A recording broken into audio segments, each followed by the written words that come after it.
Hi, very good afternoon, everybody, and welcome to Credit Suisse 12th Annual ASEAN Conference in collaboration with ASEAN Exchanges. Warm welcome to our panelists for this session titled, Can COVID-19 Vaccines and Testing Put an End to the Pandemic in 2021? It's my privilege to introduce our four distinguished speakers.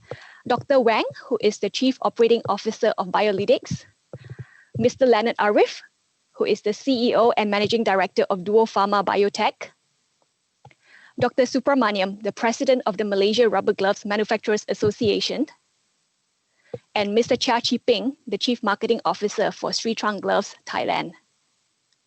So I'll kick off today's session with Dr. Wang, perhaps. So Biolytics has launched its antibody test kit in March last year, and then in November, it has started distributing antigen rapid test kits. Can you share with us on how both test kits will be used during the vaccination process? And does it matter which type of vaccine is being deployed?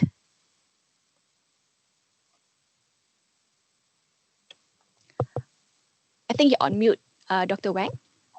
Okay, thanks Joanna for the introduction, and I'm happy to join the panel discussion for today. So as Joanna mentioned, that Biolytics has introduced the two rapid test kit last year, namely the antibody test kit in March, and then towards the year end, we are distributing another rapid test kit, which is the viral antigen test kit. So that I need to maybe just a little bit introduction on the difference between these two test kits. So the antibody test kit obviously is a serology test kit, measures our body natural defense that against the pathogens invade, that our body will produce the antibodies. So this antibody test kit will give an indication of past infections, meaning that whether you get the pathogen infected or not. Whereas the antigen rapid test kit, which measures directly the viral protein, which is the viral antigen, we call it viral antigen. So this is a direct measure of the virus infection. So this virus antigen test kit will be used during the acute phase. We call it acute phase, which is mainly the symptomatic phase during the early phase of virus infection. Whereas towards the later part of the infection, where people start to recover from the infection, and then your body start to generate antibodies, and then this time is the antibody test kit come into play.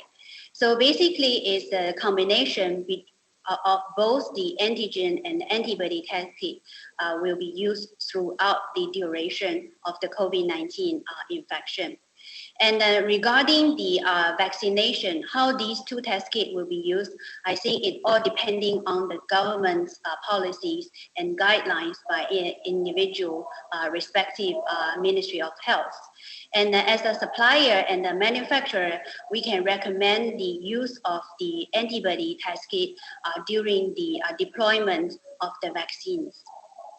So because we know that the antibody will tell a person whether the person has been infected before or not, even though some of the infection can be asymptomatic. So by using this antibody test kit, we will be able to tell whether the people has the antibody, already generate the antibody during the natural infection. So this portion of the people might not need to do to get the vaccination. And we all know that the global supply of the vaccine is very limited. So using the antibody test kit before the vaccination, pre-vaccination, might be able to help us to prioritize the vaccination program. But of course, this is just a recommendation as a manufacturer and as a scientist. So it all depending on each government's different vaccination program and the vaccination policies. And also apart from the pre-vaccination antibody test, we will also be able to, even though the people is a naive patient, they didn't see the virus before, but still I think the antibody test kit will be a good measure, at least for an individual, from an individual perspective, I think as a person, I would like to know whether I have the antibody in my body before I do the vaccination. So this will provide the baseline, we call it baseline information before the vaccination. And then after the vaccination, if you do another round of antibody test, you'll be able to see, okay, this might give an indication of the antibody, of the vaccination works in my body. So these are just a recommendation from my own perspective as a virologist, as a scientist. So for the antigen test kit, as I said, because it is mainly used during the early phase, during the infection of the virus, so might not be so relevant during the vaccination process. Yeah. Thank you. If I can just follow up on that, I understand that you are also developing a third test kit, which is a neutralizing antibody kit. And what would be the big difference between this new kit against your current antibody test kit? Yeah, so I would say the major difference between the antibody test kit versus the antibody, the neutralizing antibody test kit in pipeline is the substance that we are measuring. So the antibody test kit is already launched that measures all the IgG, IgM antibodies, every antibodies that against viral protein, against two viral proteins, namely the spike protein and the nucleocapsid protein. And we might know that there are 4 different structure proteins in the virus. So the antibody test kit we have launched measures the antibodies against 2 viral proteins. Whereas for the neutralizing antibody test kit, I would say this is the antibody that can prevent us from or protect us from the infection. So that's why we call it neutralizing antibody test kit. So the neutralizing antibody is just a portion of the IgG antibody that we launch. So this is a smaller portion of the entire IgG population that we are measuring. So these are 2 different concepts. Yeah. Got it. Thank you for the detailed explanation. Leonard, the national vaccination plan in Malaysia is meant to be finalized this Thursday. I understand that there are 2 potential pathways here. We could either buy the finished product or we buy in bulk and do the packaging ourselves. In your opinion, what do you see would be the key challenges for both pathways, and which do you think would be a preferred method, whether from a safety, accessibility, or economically standpoint?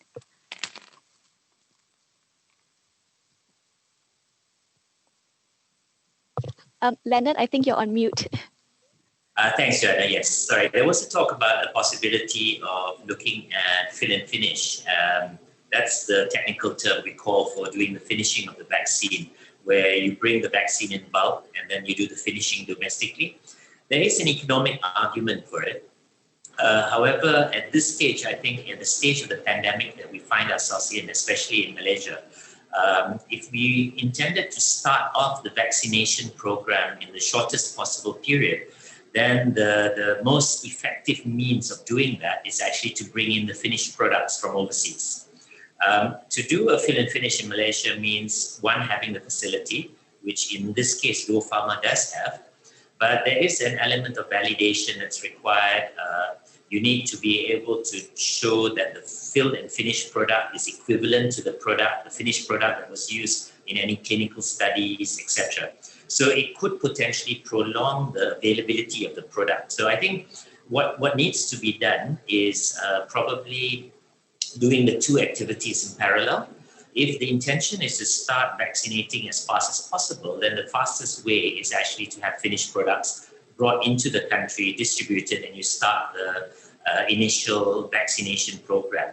But in parallel, you can look at fill and finish as a potential longer-term option in order to provide some level of economic benefit, and of course technology transfer to a country like Malaysia, which has a very small population base, and we don't actually have indigenous vaccine manufacturing, human vaccine manufacturing capabilities. We have animal vaccine, but not human.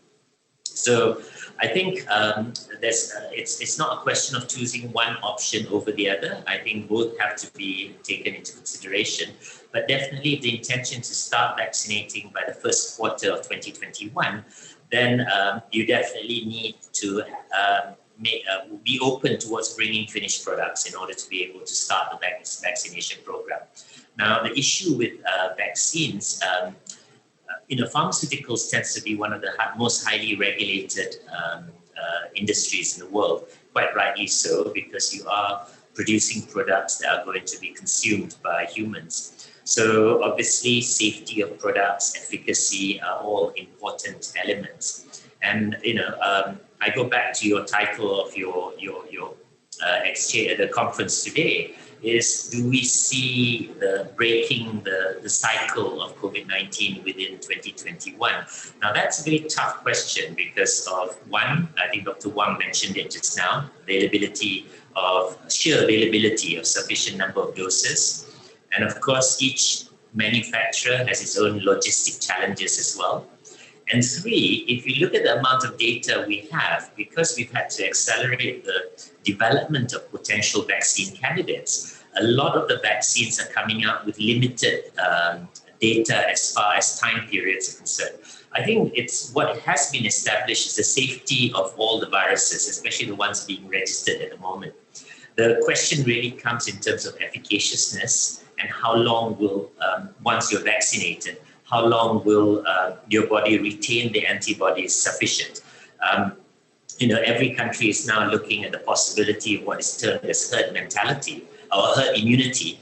But the issue with that is you have the issue about what percentage of the population you can vaccinate, and of course, who actually want the vaccination as well. That's another issue that needs to be addressed. So I saw a recent Pew study in the US which said that 39% of the US population will not take the vaccine, irrespective what explanation is given. Now, if 39% of the population doesn't take the vaccine, you're down to only vaccinating 61%.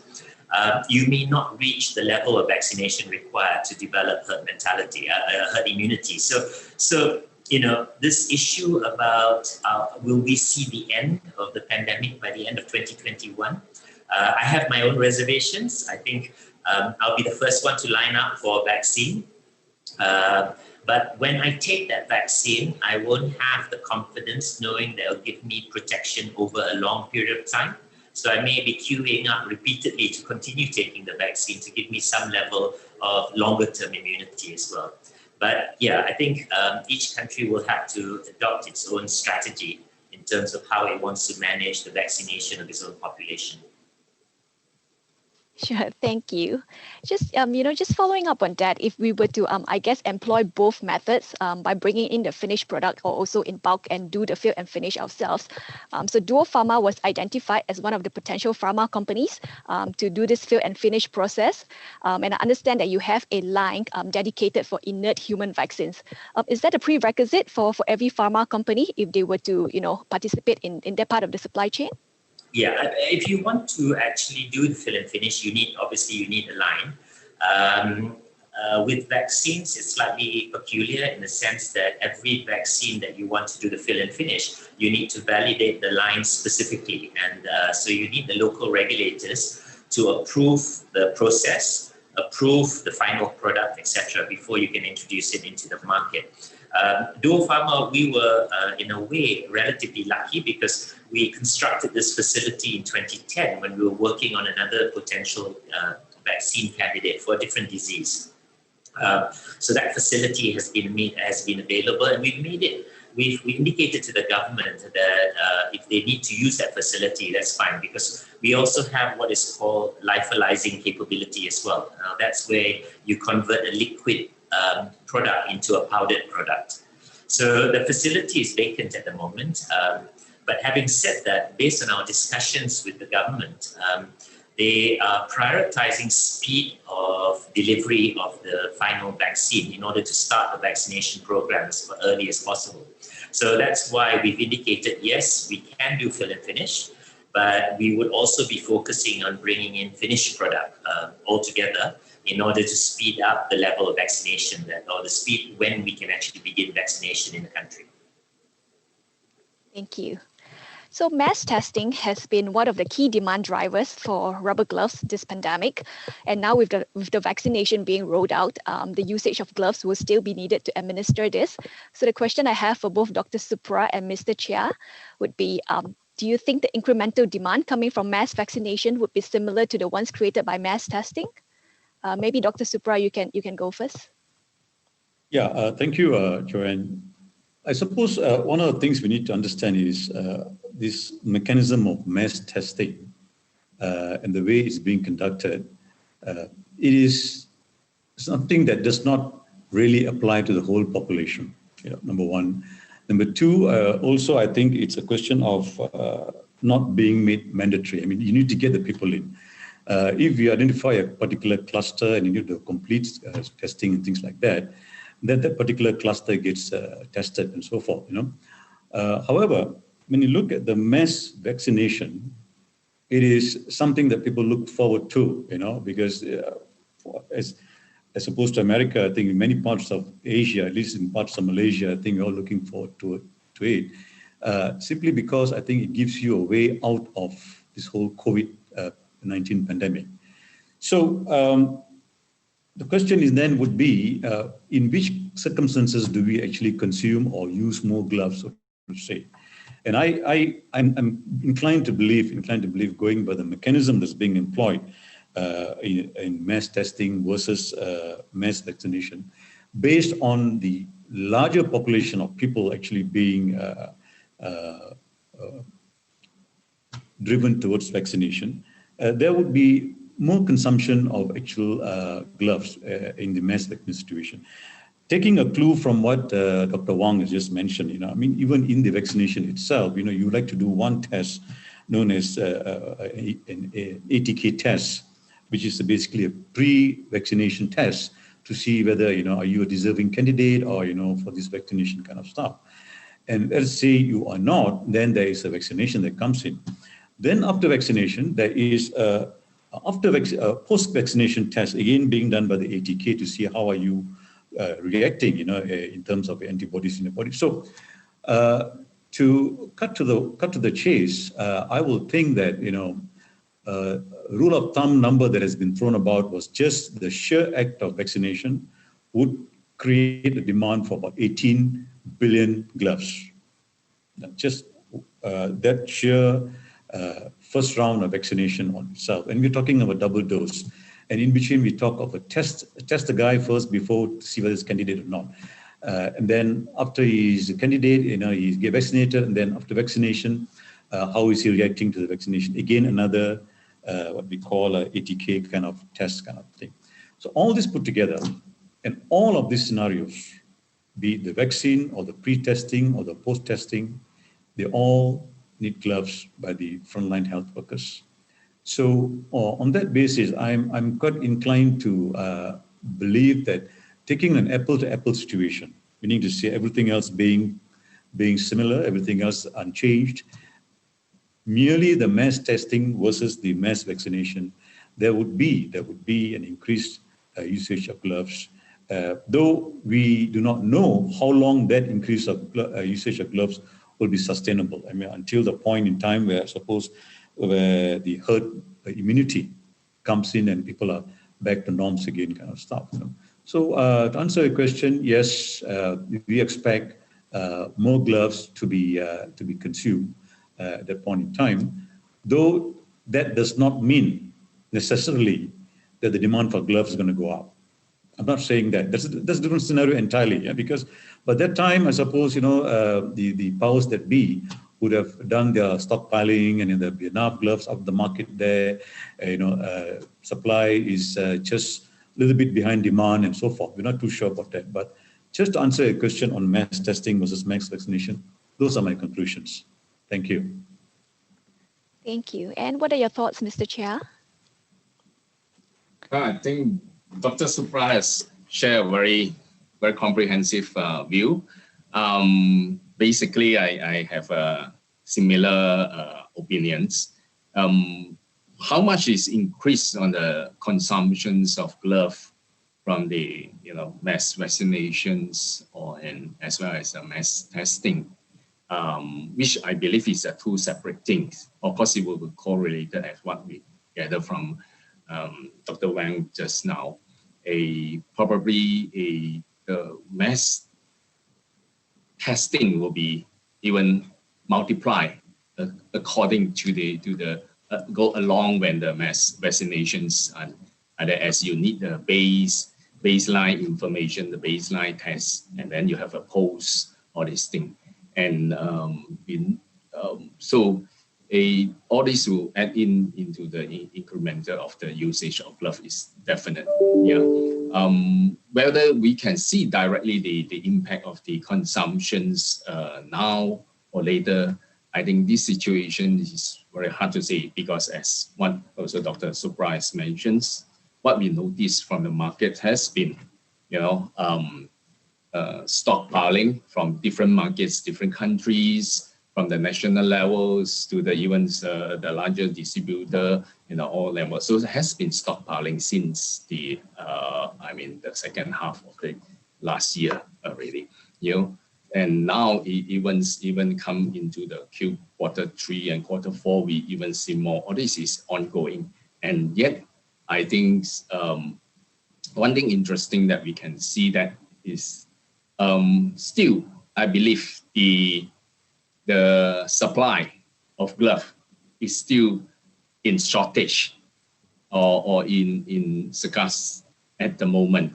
Yeah, despite all this has been taken. One, we can see some of the,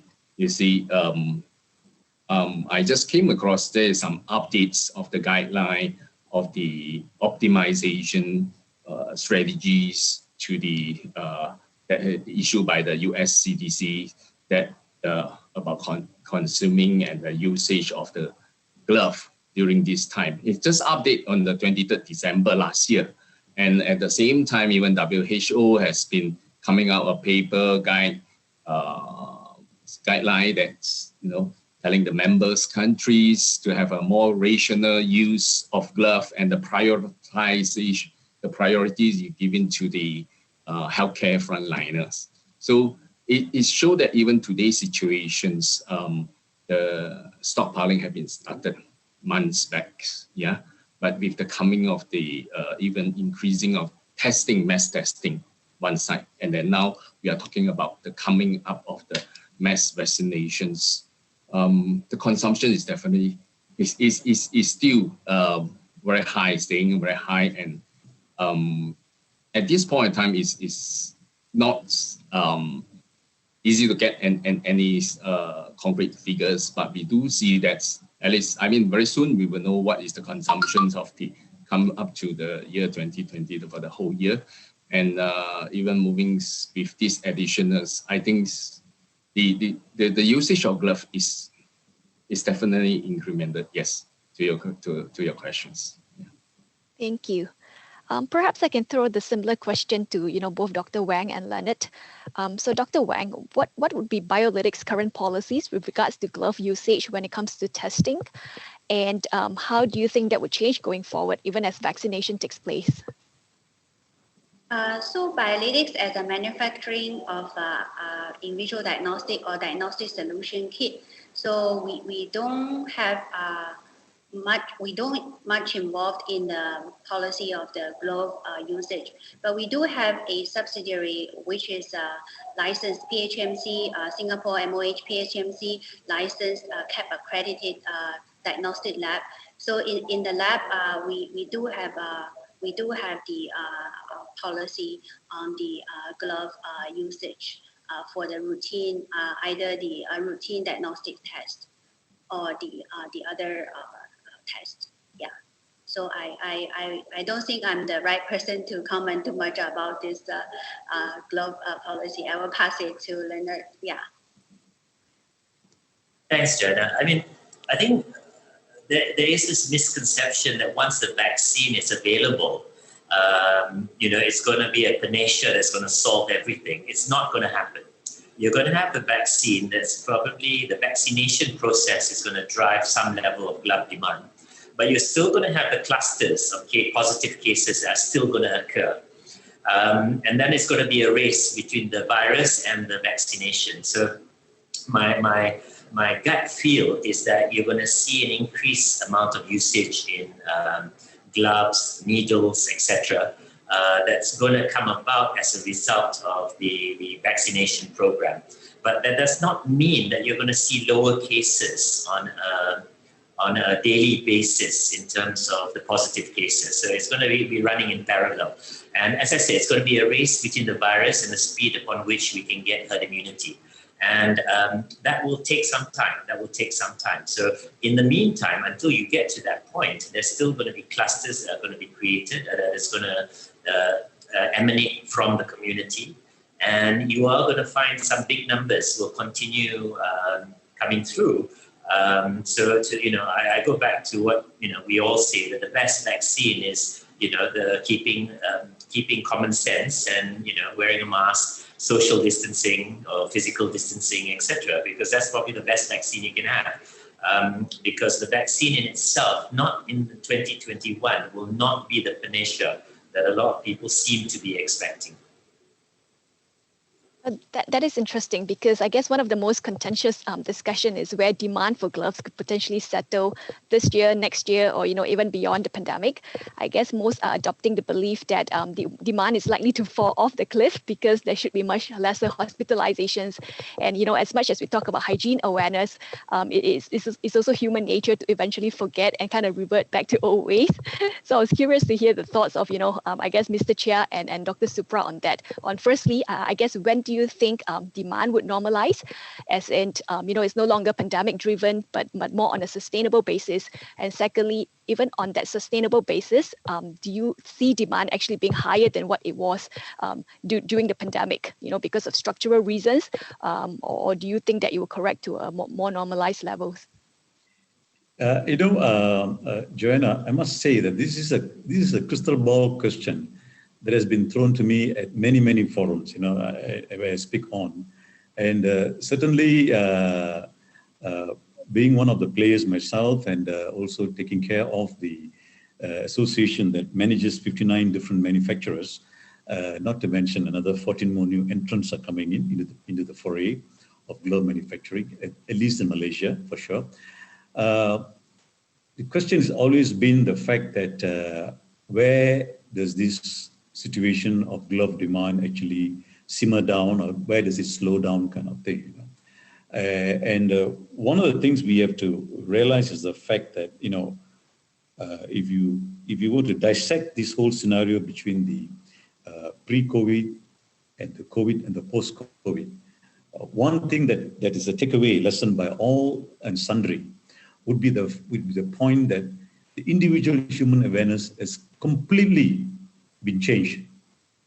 People are more aware of the fact that this battle against, as Leonard mentioned, this battle against this COVID situation is not so much anything. It is your own personal attitude, your own personal behavior, how careful you are with your own interactions and so forth. So I think personal behavior is going to change to a large extent. One is because of the awareness. Two is because of the lesson we have learned from this whole thing known as COVID-19 in terms of fatalities. So there is a huge lesson learned. People are going to be more aware of how to take care of it.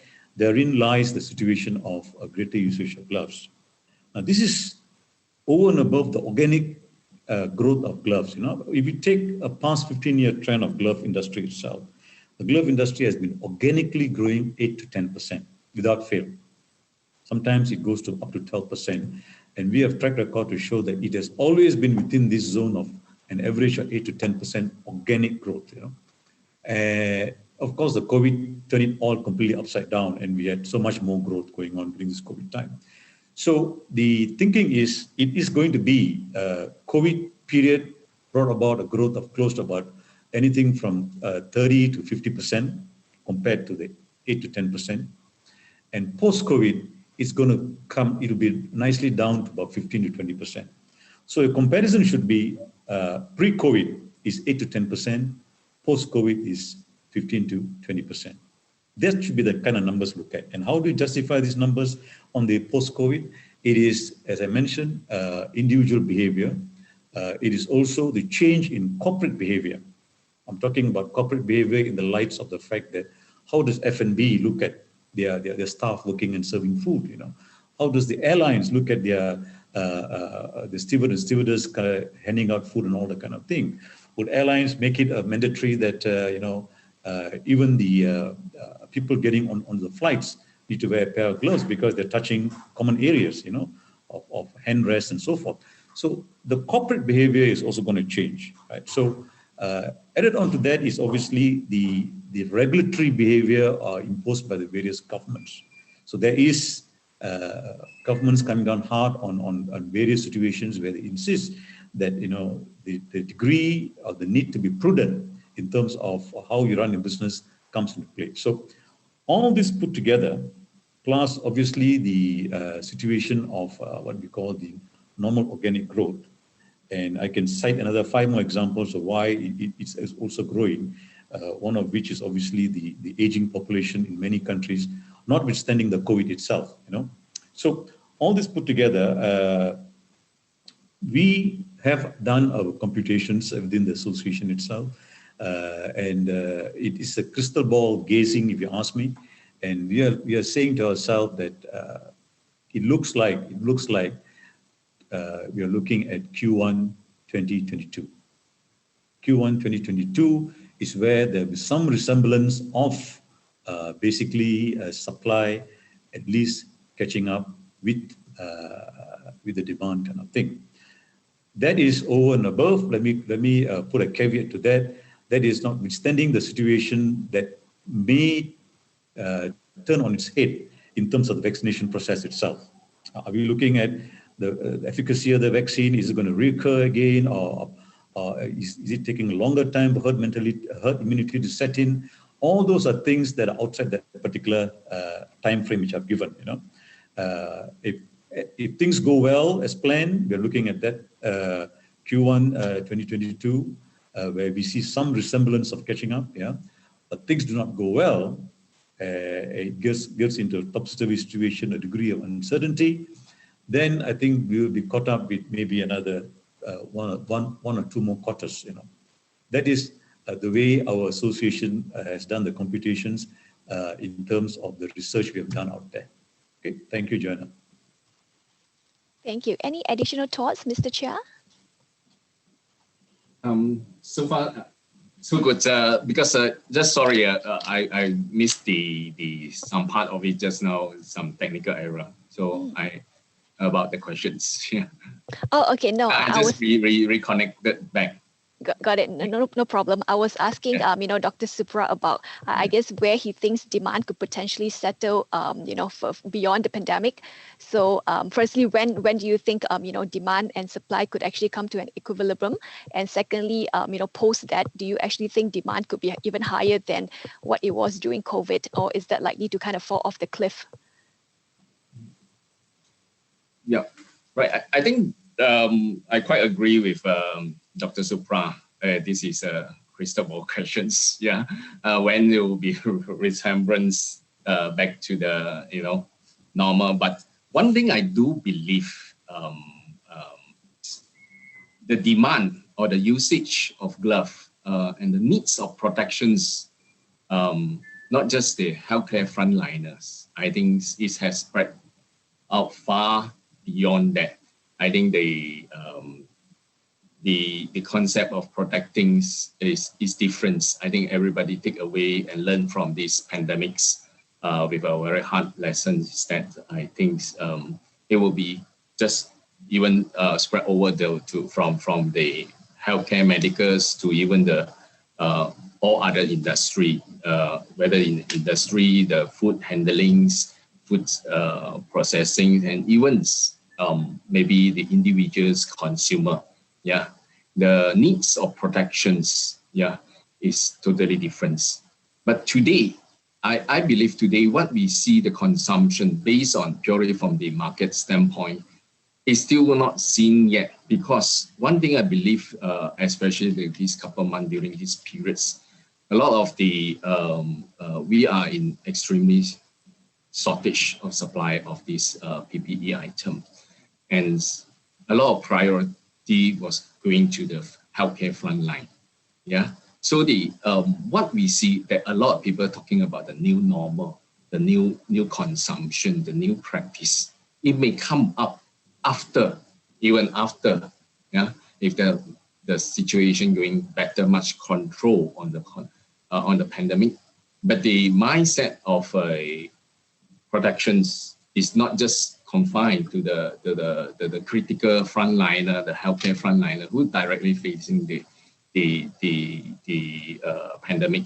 You see, recently even we can see that it become a regulatory in China that for those custom clearance personnel in a lot of ports, that for the wets and frozen food particularly, they have to wear the appropriate PPE item, including glove. You see, it become a new normal. But today, what we see that the most part of the resources has been pulled to the healthcare front. Yeah, and that is the most critical parts. But after that, I believe the whole entire practice and usage will be different. This is one point. And the other part is that I believe a lot of seeing, based on our observation from the markets, change the reactions the last couple of months, even very short periods, we see last couple of months. Yeah, a structural set up will be taken place eventually. Yeah, I think Dr. Supra has mentioned already. The individual, the corporates, the institutions, the existing consumers, the rate of the usage is totally different. Yeah, this will be totally different, and I believe that is will persist.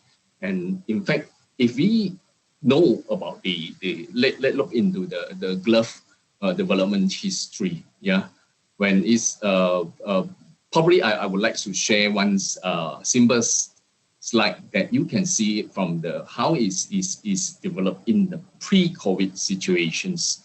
Yeah. Thank you. Yeah.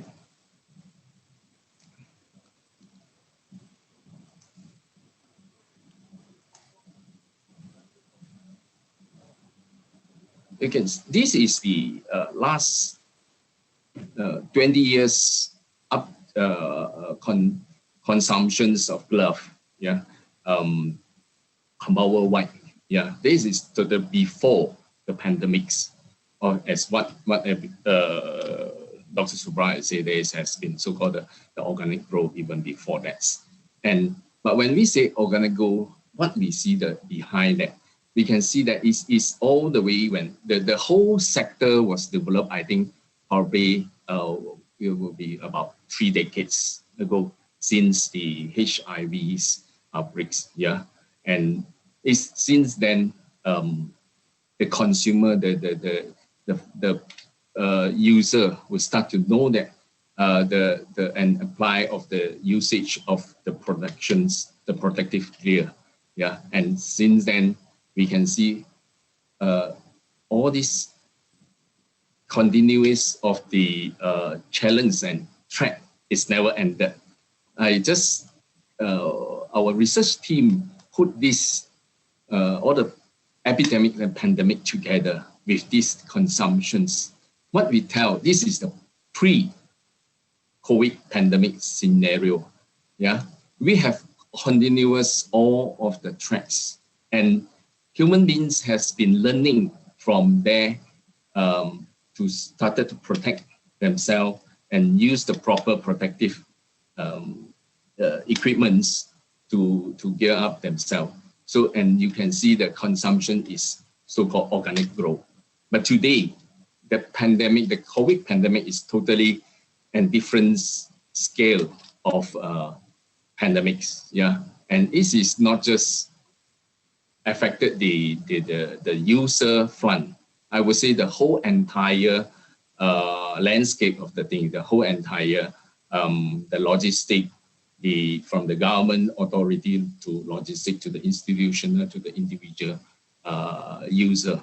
So the consumption would not something that we will see that will go back to the pre-COVID scenario. This is for sure one thing. Second thing, a structural set up is definitely, this is what I believe based on our observation from the markets. Yeah. Thank you for sharing, Mr. Cheah. We have some questions from the audience. I guess this would be directed to Dr. Wang. The first question, for one who has the antibody, what are the effects if one is to be vaccinated without testing for antibody for COVID-19? Okay, so based on the current phase 3 clinical data that both the Moderna and the Pfizer, they did include a small portion of previously COVID-19 recovered patients. So from those phase 3 clinical data, although very limited, we don't see adverse event reported for those people who already had the COVID-19 antibody circulating in the body. Yeah, but these are all very limited information. But probably you already hear that there are some saying that there's a vaccine, VADE vaccine, associated immune enhancement diseases. So this is caused by the vaccine. So based on the animal study that was done a couple years ago in both the SARS coronavirus as well as the MERS coronavirus, people did observe this vaccine associated disease enhancement phenomenon. But so far, there's no field data in human that SARS-CoV-2 has this so-called VADE phenomenon. Yeah, so this is the current understanding or current observation for this VADE phenomenon for SARS-CoV-2. Yeah. And a follow-up question on that from the audience. What tests would be needed post-vaccination? Is it IgG, IgM, or neutralizing antibody test kit? Okay, so for the, I can give an example of the test that used for majority of the clinical trials in the phase 3, be it the Moderna clinical trial, Pfizer clinical trial, or even the Chinese two Sinovac or the Sinopharm clinical trials. So usually how scientists or how the biopharma company evaluate the vaccine effect is that by measuring both the antibody level, the IgG level that I mentioned, the IgG, the total IgG level that recognize the viral antigen, which is the spike protein in this case for all the vaccines. So they are measuring this antibody using a lab-based test called ELISA. So this tells you that what is the level of the IgG that you develop after the vaccination. So this is one part of the information. So the other second part of important information is that whether the IgG that developed due to the vaccination is functional. So what do I mean by functional? Is that it can protect the infection of the cells against SARS-CoV-2 virus. So these are all done in the cell line, cell culture, be it in the BSL-3 biosafety level 2 lab or in the biosafety level 3 lab. This is another usage of the gloves that we will see the spike of the usage of the gloves.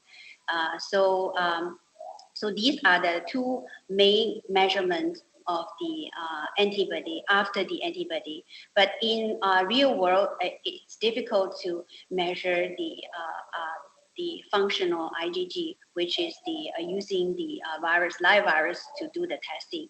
So as an alternative, we could recommend the usage of the neutralizing antibody test that we are in the pipeline to develop, which is a rapid test kit that can give an indication of how much of the blocking antibody or the neutralizing antibody will develop after the vaccination. But these are, again, it's just from perspective of the manufacturer or from a perspective of a scientist. Again, all these post-vaccination testing has to be follow the government policy. So far in China, in the US, as well as in the UK, I think all these post-vaccination testing, self-testing, using the antibody test is so far is not recommended by the government bodies. Yeah. Got it. And would the same be said for immunocompromised patients as well, in terms of the process? Yeah. So actually, the immunocompromised people are considered at more risk of developing serious illness. So these are the people should get vaccinated, as written or as recommended by the US CDC government. All these immunocompromised people, be it because of the organ transplant or because of the cancer, they should get vaccinated, given that they don't have any exclusion or any other unknown conditions that is contradiction with this vaccination guidelines. Yeah. And indeed, in the Pfizer clinical trial, there is also a small portion of HIV patients included in this testing. Yeah, so far from this minimum or limited data, it's safe. Got it. And understandably, there are many concerns on the safety of the vaccine. Leonard, any thoughts on potential long-term side effects? And would you have any sense as to whether the vaccine would protect us from the various different strains of COVID-19 that was recently discovered? That's a difficult question, Joanna. Okay. I think majority of governments around the world, they've all got their own respective national pharmaceutical bodies, whether it's the US FDA, the UK authorities, or EMA, or in Malaysia you have the MPRA. I think one thing that has been established generally for a lot of the vaccines that are being registered at the moment and launched is there's not much risk from a safety perspective. I think the big question at the moment is how efficacious, how long does the efficacy of the vaccine actually last? So I think whether you go for Pfizer, whether you go for Gamaleya, whether you go for Moderna or Sinovac, Sinopharm, CanSino, I think the safety profiles of the majority of these vaccines have been established. Having said that, however, I must add Pfizer. A lot of the clinical studies were done in a very short time frame. Now, the reason for this, the reason these companies were able to do it is because never in history have we seen the amount of money that's been thrown into vaccine development. It's been unprecedented. Secondly is because of the prevalence of the pandemic, getting volunteers for clinical trials have been easier. And thirdly is the concentration of those patients. So it's made it easier to actually conduct trials, etc. What would have normally taken 36 months, 48 months has been able to be condensed to a very short period of time. Having said data that's been generated effectively is only for the first clinical 3 only started in June 2020. So today in January 2021, the only length of time we have data for 6 months. All right, so do we know about any long-term effects of any of these vaccines? My gut feel is they're all safe once they've gone through the regulatory process. Will there be side effects longer term? That's the thing that I think there is a process for monitoring you longer term. I think the Director General of the Ministry of Health said it best recently when he says just because you get vaccinated doesn't mean you can jump on the first plane and go traveling.